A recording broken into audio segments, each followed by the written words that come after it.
Okay, अस्सलाम वालेकुम dear student. मैं हूं आपका physics teacher doctor Faiz Alam.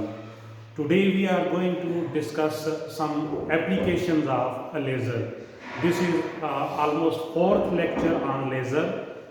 So student, laser have tremendous application in your daily life. They have varieties of uses in ordinary life. They change the living standard and lifestyle of a human being. The main applications of laser, which included laser in medical field, laser in defense, electronic industry, material processing, in nuclear energy. So first of all, we will discuss application of laser in medical field.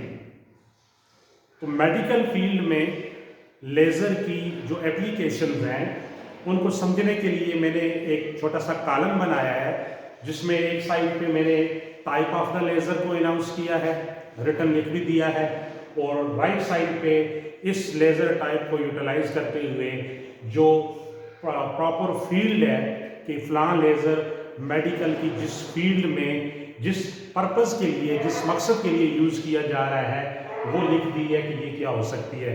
तो medical field में दो तीन main uses हैं laser के, एक surgery में, दूसरा therapy, laser therapy, और एंडोस्कोपी, एंजियोप्लास्टी भी और एंडोस्कोपी भी।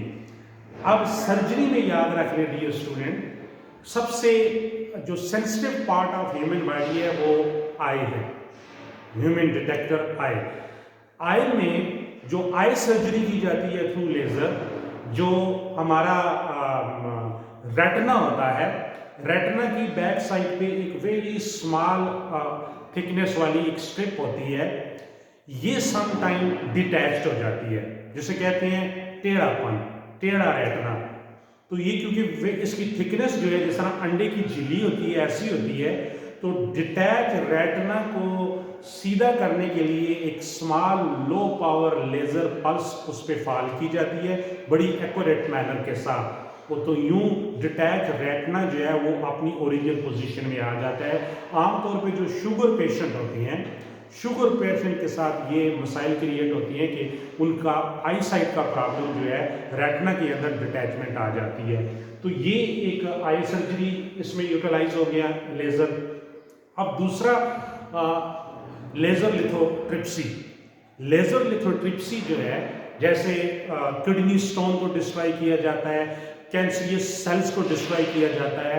अब जो किडनी स्टोन डिस्ट्रॉय किया जाता है थ्रू लेज़र लिथोट्रिप्सी जिसे कहते हैं, इसकी मैं एक एग्जांपल देता हूँ, अंडरस्टैंड कीजिएगा इस चीज़ को, कि एक स्मॉल कैपिलरी ट्यूब्स जो है, जैसे किसी पेशेंट को ड्रिप लगी हुई है, ग्लैक्सोस ड्रिप लगी हुई है, तो वो जो फ्लेक्सिबल ट्यूब होती है सिलेंड्रिकल शेप की, जिसके अंदर छोटा सा होल होता है, बैक साइड पे एक टाइनी होल बना के उस फ्लेक्सिबल ट्यूब को एंटर किया जाता है, जिसके फ्रंट टिप के ऊपर एक कैमरा होता है। वो कैमरा हमें डायरेक्शन प्रोवाइड करता है कि भाई इस फ्लेक्सिबल ट्यूब को किन जगहों से गुजार के उस किडनी स्टोन तक ले जाना है। जब किडनी स्टोन तक वो flexible tube with the help of camera पहुंच जाती है, तो उसका इमेज कंप्यूटर के साथ, क्योंकि उसके अंदर बाकायदा से इलेक्ट्रोड्स भी होती हैं, जिन इलेक्ट्रोड्स को कनेक्ट किया जाता है कंप्यूटर के साथ, तो कंप्यूटर में इमेज नज़र आता है, तो इनसाइड जितने ऑर्गन्स हैं वो कंप्यूटर पे डिस्प्ले हो जाते हैं। फिर ऐसा किया जाता है कि बैक एंड जो ट्यूब का होता है, उसी फ्लेक्सिबल ट्यूब का, उससे एक लेज़र पल्स जो है एंटर की जाती है। ये लेज़र पल्स उस किडनी स्टोन को जाके हिट करती है। तो लेज़र लाइट अगर थोड़े टाइम के लिए, लॉन्ग पीरियड ऑफ टाइम के लिए किसी भी मटेरियल पे फोकस की जाए तो इसका हीटिंग इफेक्ट होता है।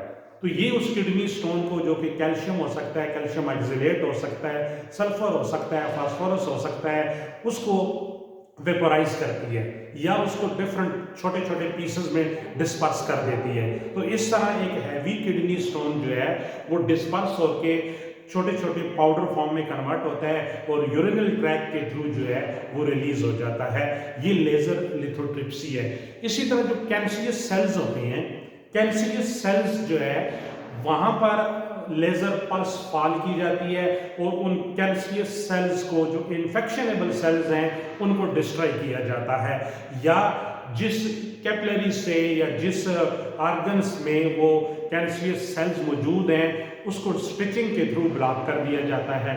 इसी तरह एंजियोप्लास्टी में हार्ट मसल्स जो हैं, समटाइम हार्ट वॉल्स जो है वो ब्लड क्लॉटिंग की वजह से ब्लॉक हो जाता है, या कोई फैट वगैरह कोई इस तरह की फॉरेन बॉडी आ जाती है, जैसे पानी का पाइप होता है, टैप वाटर, तो उसके अंदर अगर कोई फॉरेन बॉडी आ गई, कोई ऐसा बैक्टीरिया क्रिएट हो गया तो उसकी ब्लॉकेज हो जाती है, तो उसको एक प्रेशर वेव के थ्रू जो है उसको ओपन किया जाता है। तो यहाँ पर भी हार्ट मसल्स में, हार्ट वॉल्स में जो ब्लॉकेज आती है, थ्रू लेजर पल्स फाल एंटर करके उस ब्लॉकेज को रिमूव किया जाता है एंजियोप्लास्टी के अंदर। इसी तरह एंडोस्कोपी है मेडिकल फील्ड में, एंडोस्कोपी में लेजर बड़ा वर्सटाइल रोल प्ले करता है कि वही एक कैपिलरी ट्यूब जो है थ्रोट के रास्ते स्टमच तक एंटर की जाती है, जिसके अंदर कैमरा फिटेड होता है और इंटरनल ऑर्गन कंप्यूटर पे देखे जाते हैं। तो स्टमच में जो अल्सर क्रिएट हो जाता है, उस अल्सर को ख़त्म करना या उसकी स्टिचिंग करना थ्रू लेजर पल्स जो है एंडोस्कोपी के थ्रू, आम कन्वेंशनल प्रोसीजर भी है लेकिन थ्रू लेजर ये ज़्यादा बेहतर और एक्यूरेट मेथड है, ये किया जाता है। तो बहरहाल ये जो मैंने आपके सामने कॉलम बनाया हुआ है, इसमें फर्स्ट वन देखें, ये मेरे पास लेज़र भी है, इसी को मैं इसीलिए यूटिलाइज कर रहा हूँ कि इसकी चंद प्रॉपर्टीज आपको बताऊंगा ड्यूरिंग लेक्चर। तो लेज़र टाइप में आर्गन लेज़र और एप्लीकेशन में आई सर्जरी, ब्रेन सर्जरी और एंजियोप्लास्टी, यानी आर्गन लेज़र से जो लेज़र पल्स इमिट होती है उसको हम यूटिलाइज कर सकते हैं आई सर्जरी, ब्रेन सर्जरी और एंजियोप्लास्टी में। इसी तरह नेक्स्ट कार्बन डाइऑक्साइड लेज़र, ये बहुत पावरफुल लेजर है। इससे जो लेजर पल्स प्रोड्यूस्ड होगी, spinal surgery, removal of cancerous cell, brain surgery और लेजर थेरापी में यूटिलाइज किया जाता है। थर्ड वन नाइट्रोजन लेजर, यानी नाइट्रोजन गैस लेजर जो प्रोड्यूस किया जाएगा, ये डीएनए एनालिसिस के लिए यूटिलाइज किया जाता है। जो डीएनए है इसकी कंप्लीट केमिस्ट्री को अगर चेंज करना है और उसके अंदर जो होमोग्लोबिन सेल्स है फॉर एग्जांपल ब्लड के अंदर, उनको स्टडी करना है तो आप नाइट्रोजन गैस लेजर को यूटिलाइज कर सकती हैं।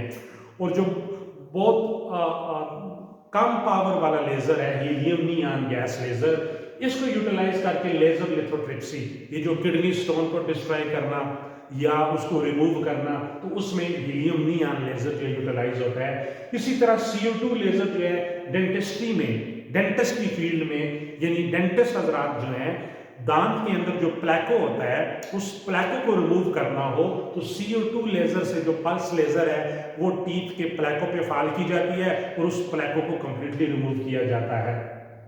इसी तरह ये CO2 लेजर एंडोस्कोपी में भी यूटिलाइज होता है। तो ये मैंने मेडिकल फील्ड की कुछ एप्लीकेशंस का जिक्र किया है और कुछ लेजर को डिस्कस किया है, क्योंकि आपका लेवल ऐसा है कि मैं इसको बहुत ज़्यादा एक्सपेंड नहीं करना चाहता। तो इसमें जो आप की बुक में है वो भी आ गई है और कुछ एक्स्ट्रा भी आ गई हैं। अब नेक्स्ट वन हम यूटिलाइज करते हैं लेजर इन डिफेंस, यानी मिलिट्री के अंदर लेजर को कैसे यूटिलाइज किया जाता है। तो डिफेंस में, मिलिट्री में एक टर्म यूज होती है लिडार, ये एब्रिविएशन है लाइट डिटेक्शन एंड रेंजिंग, यानी लिडार के अंदर लेजर पल्स को यूटिलाइज करते हुए we can measure long distances, यानी एक माउंटेन से दूसरे माउंटेन के दरमियान, दो पहाड़ों के दरमियान अगर आपने डिस्टेंस मेजर करना है तो आप लेजर पल्स फाल करती हैं, वो रिफ्लेक्ट होकर वापस आती है। जो डिटेक्टर होते हैं, डिटेक्टर के अंदर उनके जाने का टाइम और वापस आने का टाइम वो इल्म होता है, वो नोन होता है, उसके अंदर बाकायदा से एक कंप्यूटर प्रोग्रामिंग की होती है। तो S=VT लगा के V यहाँ पर लेजर की स्पीड आ जाएगी, क्योंकि ये लाइट है, स्पीड ऑफ लाइट C हो जाएगी, T टाइम होगा और S=VT फार्मूले में टोटल डिस्टेंस मेजर हो जाएगा। तो ये लॉन्ग डिस्टेंस मेजरमेंट की जाती है। इसी तरह मिलिट्री वाले जो दुश्मन की व्हीकल्स हैं उनकी मूवमेंट और उनकी स्पीड्स को डिटेक्ट करते हैं थ्रू लेजर पल्स, ये भी वहाँ यूज किया जाता है। और इसी तरह मॉनिटरिंग में, यानी डिफेंस के अंदर अगर आपने किसी अर्थ सरफेस पे किसी बॉडी की पोजीशन को लोकेट करना है, उसको मॉनिटर करना है, तो उसमें भी ये लेज़र जो यूटिलाइज किया जाता है। और लिडार जो है, लाइट डिटेक्शन एंड रेंजिंग, ये सिर्फ मिलिट्री एप्लीकेशन ही नहीं है, इसको हम यूटिलाइज करते हैं एग्रीकल्चर में, लैंड के स्ट्रक्चर को देखने के लिए, उसकी फर्टिलिटी को देखने के लिए कि फर्टाइल है या नहीं है, आर्कियोलॉजी में और सर्वेइंग में। अब सर्वेइंग में एक बड़ी इंपॉर्टेंट टर्म है रिमोट सेंसिंग। रिमोट सेंसिंग ये है कि ये मेरे हाथ में लेजर है, मैं जब इसको बोर्ड पे फाल करता हूँ तो बोर्ड पे आपको एक डार्ट, कलर डार्ट नजर आ रहा है, यानी इस लेजर पल्स ने बोर्ड का एक पार्टिकुलर एरिया ऑक्युपाई कर लिया है। तो अगर ये मेरे पास, ये तो सेमीकंडक्टर लेजर है, छोटा बच्चों का लेजर है, अगर मोस्ट पावरफुल लेजर हो और इस पावरफुल लेजर को एयरक्राफ्ट से या स्पेस शटल से particular area on the earth surface fall किया जाए, तो ये अर्थ के ऊपर इसी तरह का एक बहुत बड़ा सर्कल बनाएगा। क्योंकि लेजर की एक प्रॉपर्टी है डाइवर्जेंस, जो लेजर सोर्स से एमिट होके आगे जाता है तो इसके अंदर डाइवर्जेंस आती है, सर्टेन एंगल डेविएशन आती है। यानी अगर हम लेजर को अर्थ सरफेस से मून सरफेस पे फॉल करते हैं तो इसके अंदर 100 मीटर तक डाइवर्जेंस आ जाती है। तो 100 मीटर का सर्कल जब मून की सरफेस पे बनेगा तो जितना एरिया वो ऑक्युपाई करेगा, वो एरिया, वो पल्स उस एरिया से रिफ्लेक्ट होकर जब वापस आती है तो अपने साथ इमेज लाती है। तो इस तरह उस एरिया को मॉनिटर किया जाता है, उसकी पोजीशन को, वहाँ पर जो मटेरियल है उस मटेरियल को सर्वे किया जाता है, उसकी इन्वेस्टिगेशन की जाती है। तो यही प्रोसीजर अर्थ सरफेस पे भी किया जाता है कि अगर एक अर्थ का कोई पार्टिकुलर एरिया आपने एग्जामिन करना है, मॉनिटर करना है, तो आप एयरक्राफ्ट या स्पेस शटल से लेजर पल्स अर्थ सरफेस पे फॉल करते हैं। वो जितना एरिया ऑक्युपाई करेगी वहां से रिफ्लेक्ट होकर वापस आएगी, तो अपने साथ इमेज लाएगी। तो यूं आप उस पोजीशन को, उस जगह को हाईलाइट या मॉनिटर या इन्वेस्टिगेट कर लेते हैं। इस प्रोसेस को, इस टेक्निक को कहा जाता है रिमोट सेंसिंग। ये बहुत ज्यादा यूटिलाइज की जा रही है। तो मिलिट्री के अंदर ये रिमोट सेंसिंग जो है ना, बहुत वाइटल रोल प्ले करती है। अब थर्ड वन आता है लेजर इन इलेक्ट्रॉनिक इंडस्ट्री।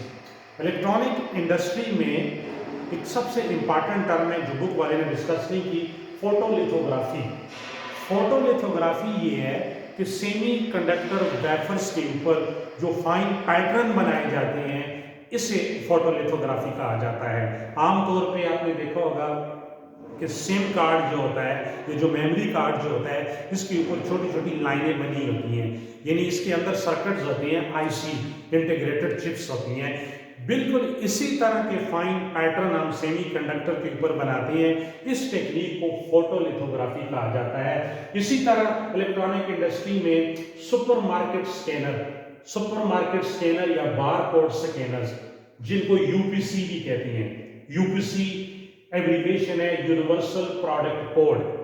यानी ये जितने भी शॉपिंग प्लाजा या जो बड़े बड़े प्लाजे या जो आप किसी जगह पर शॉपिंग के लिए जाते हैं, घर के इस्तेमाल की मुख्तलिफ चीज़ें आपने खरीदी, तो उनके ऊपर एक बार कोड होता है। वो बार कोड कुछ इस तरह का होता है कि ये टॉप से बॉटम कुछ लाइंस बनी होती हैं। इन लाइंस के नीचे एक डिजिटल कोड्स होती हैं। उस डिजिटल कोड के अंदर सर्टेन इंफॉर्मेशन होती है। उस इंफॉर्मेशन की रीडिंग जो है, उसको रीड करना जो है थ्रू लेजर जो है वो किया जाता है। तो वो बंदा जो है, जो काउंटर पे होता है, जब आपने एक शैम्पू की बाटल ले ली तो वो उसके ऊपर इस तरह की लाइनें कोड बना होगा, तो वो लेजर के थ्रू उसको रीड करता है और कंप्यूटर की स्क्रीन पे उसकी प्राइस डिस्प्ले हो जाती है। इसको बार कोडिंग कहा जाता है। तो ये बड़ा आम प्रोसीजर है जो all over the world utilise किया जा रहा है। इसी तरह इलेक्ट्रॉनिक इंडस्ट्री में कॉम्पैक्ट डिस्क सीडी जो है, सीडी जब हम लोग कंप्यूटर के अंदर डालते हैं तो उस सीडी से आप सॉन्ग सुन सकते हो, म्यूजिक डिस्प्ले कर सकते हो, कोई स्पीच आप सुन सकते हो, इसी तरह कोई नात या कलाम आप सुन सकते हो। तो बेसिकली सीडी के अंदर क्या होता है, डिजिटल कोड्स होते हैं। ये जो डिजिटल कोड्स होती हैं, ये एक इंफॉर्मेशन होती है in the form of voice, in the form of sound wave. तो लेजर लाइट जो है इस डिजिटल कोड की इंफॉर्मेशन को in the form of music जो है या in the form of voice जो है आपको डिस्प्ले करके देती है। तो यूं सीडी के अंदर भी लेजर का बड़ा वाइटल रोल प्ले होता है। इसी तरह इलेक्ट्रॉनिक इंडस्ट्री में बहुत वाइटल यूज है optical communication system. Optical communication system में जो फाइबर ऑप्टिक्स है, फाइबर ऑप्टिक्स में आपको पता है कि जो ऑडियो वीडियो डेटा है वो स्पीड ऑफ लाइट से एक जगह से दूसरी जगह तक कन्वे किया जाता है। फॉर एग्जांपल आपकी साउंड पल्स जो है, अब साउंड की स्पीड 332 मीटर पर सेकेंड है।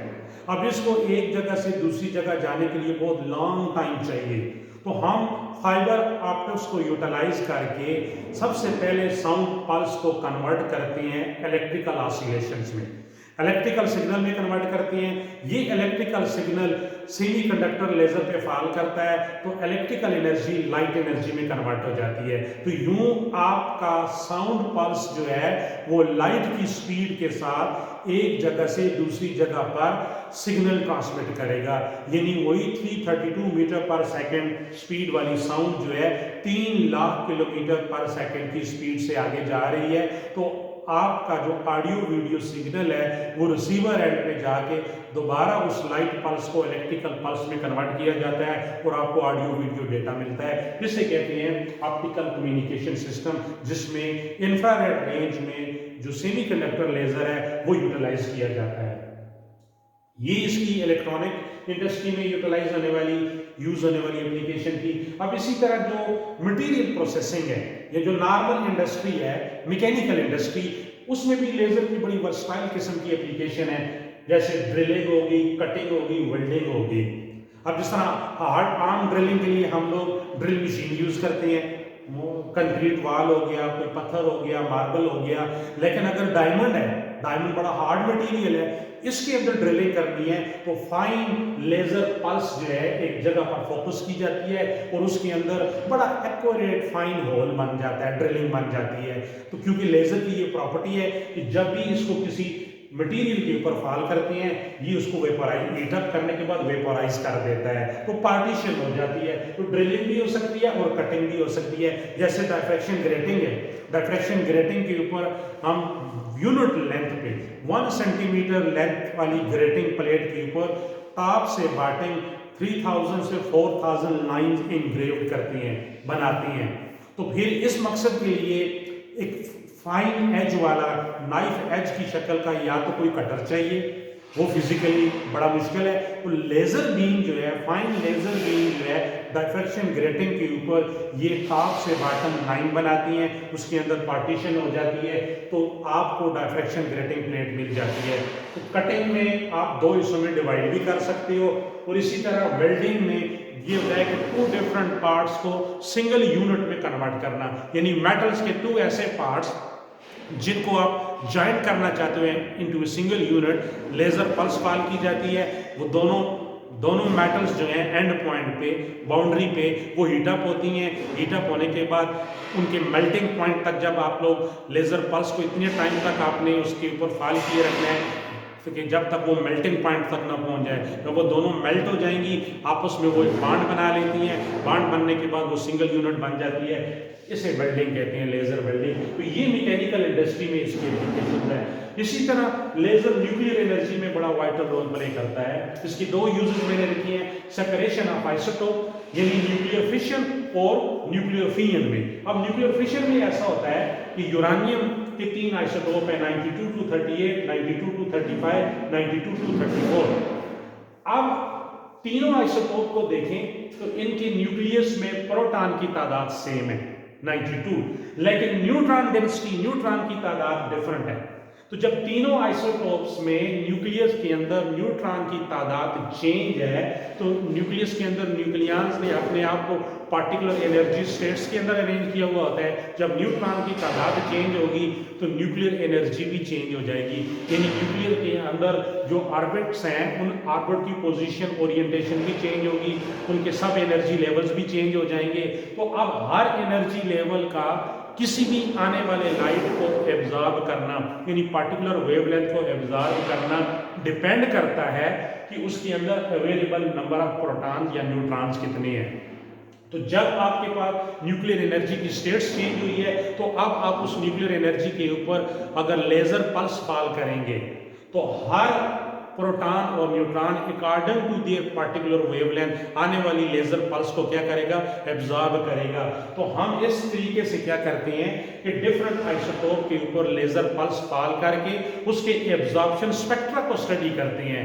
अब 234 वाला एब्जॉर्प्शन स्पेक्ट्रा कुछ और होगा, 235 वाला और होगा और 238 वाला कुछ और होगा। तो यूं सेपरेशन ऑफ आइसोटोप इस एब्जॉर्प्शन स्पेक्ट्रा की वजह से इजीली स्टडी किया जाएगा। इसके और मेथड भी हैं लेकिन लेजर में ये यूटिलाइज होता है। सेकंड वन आता है न्यूक्लियर फिजन। फिजन जैसे आप लोग जानते हैं कि when two light nuclei combine together to form a biggest nucleus, कि जब आप लाइट न्यूक्लियाई को फॉर एग्जांपल हाइड्रोजन न्यूक्लियाई को आपस में फ्यूज करते हैं तो वो आपस में एक दूसरे के इतना करीब आ जाए कि हीलियम न्यूक्लियस में कन्वर्ट हो जाए। लेकिन लाइट न्यूक्लियाई को फ्यूज करने के लिए आपको सम सरफेस टेम्परेचर चाहिए, यानी इन न्यूक्लियाई के पास जो थर्मल एनर्जी होगी, जो काइनेटिक एनर्जी होगी, वो इतनी सफिशिएंट होनी चाहिए कि उनके दरमियान कूलम रिपल्शन फोर्सेस ओवरकम कर जाएं। तो ये थर्मल काइनेटिक एनर्जी न्यूक्लियाई को हम टेम्परेचर की वजह से प्रोवाइड करते हैं और वो टेम्परेचर 10⁶ to 10⁷ केल्विन होना चाहिए। तो सन पे जो रिएक्शन हो रहा है वो फिजन रिएक्शन है।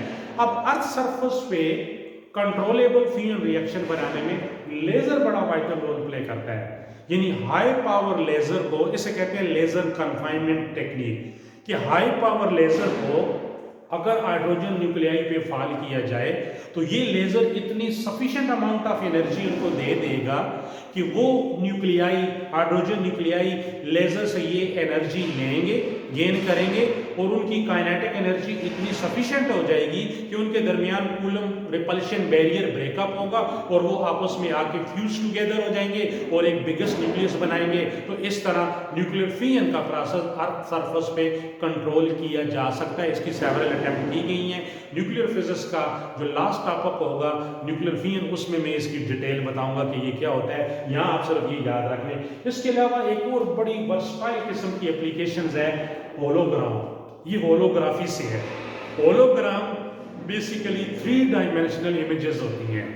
आमतौर पे जब आप अपने मोबाइल कैमरा या वीडियो कैमरे से किसी बंदे का या किसी मटेरियल बॉडी का इमेज लेते हैं, वो 2D इमेज होता है, 2 डायमेंशनल इमेज। जैसे मैं खड़ा हूँ तो मुझ पे अगर कैमरे की लाइट पड़ती है तो मेरा 2D इमेज बनेगा।